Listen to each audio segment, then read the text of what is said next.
children. Mhm.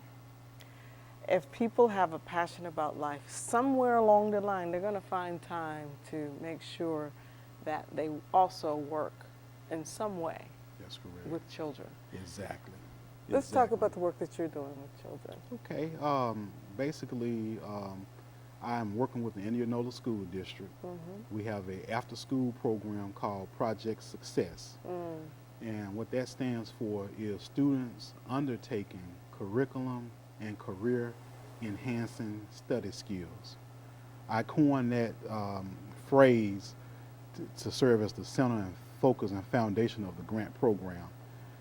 As most of us know, the City of Indianola School District is under conservatorship, Yeah. state takeover, Right. as well as the county school district and as well as the city of Drew.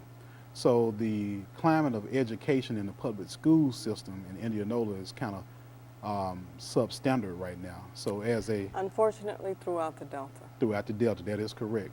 So as a community developer, community practitioner, I recognize the need to try to at least contribute to my community.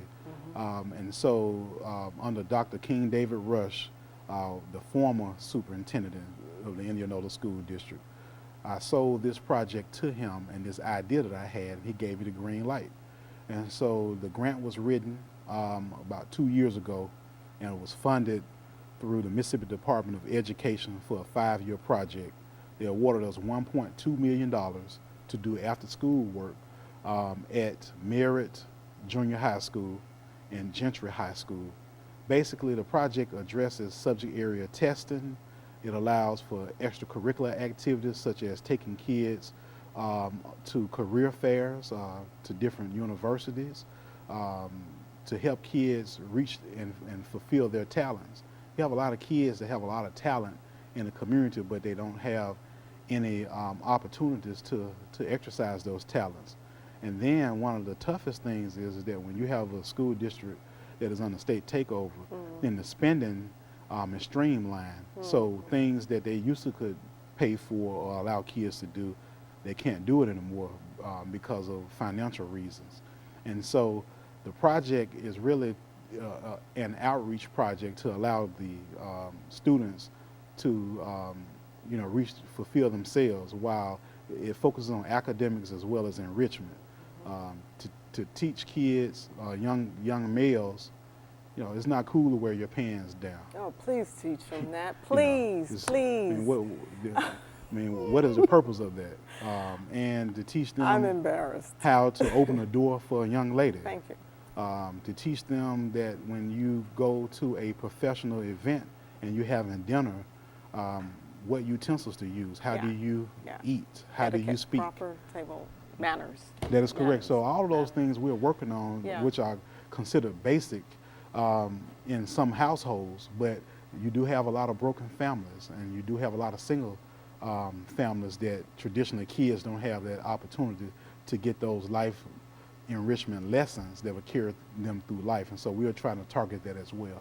Now, how far along are you with the project? Is it we are in year 2 of year 5. So we have 3 more years to implement this project.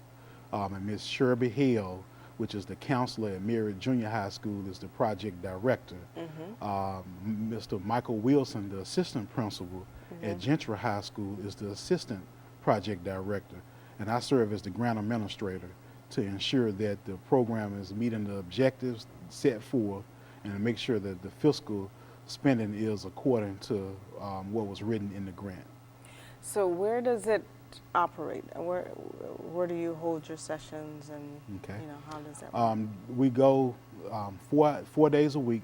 Actually, it equals 9 hours a week, and the sessions and the classes are held at both locations: Merritt Junior High School, as well as Indianola Gentry High School after school.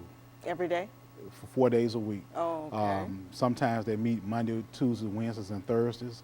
Sometimes they may meet on a Saturday, depending on what's going on. But it's generally 4 days a week, which equals to 9 hours per week. So in a nutshell, the program operates 9 hours a week, primarily at least 3 to 4 days a week at both locations. Oh, okay. And so how much of the community is involved? I mean, Well, do you? a strong component of that grant was to have community involvement. And Mrs. Hale and Mr. Wilson and all the other school district officials, as well as the teachers that are working in that program, they've done everything they could to get community involvement. We hold parent night sessions through the week. They hold sessions on Saturdays to try to bring those talents and the things that are going on in the program to the community. The parental involvement and the community involvement have been kind of subpar. It's not what we would like to see, and so we have some improvement to do with that. That's the major challenge, and I hope everybody who hears and sees this program understand the urgency. And the fact is that we need to be outraged That's correct. that our children are not getting the best of the best in terms of education and That's cultural enlightenment and all that sort of thing, but it all begins with the parent. That's correct. Here we have $1.2 million that they have certain standards that go along with them. But you have $1.2 million to basically do what your mind could conceive to improve a child's education and their future. And we're struggling getting the involvement from the community. We need local businesses to pitch in, to donate. As you know, you never can have too much money, but you know, Not when your children need so much. That's correct. You know. And so we want to take advantage of this Right, opportunity. right. So we are so out of time already, Okay. and, All right. and we're just really getting on the tip of the That's iceberg of all of the wonderful things, again, that you're doing. Like I mentioned at the top of the show, you're working on your PhD in Okay. urban regional planning. Yes, ma'am. And I want to say congratulations, Well, fellow PhD candidate. That's right. I appreciate that. We got a race to the top here. I'm That's getting right. my PhD in history. Well, This is our urban planning. That's correct. And I'm so proud of you.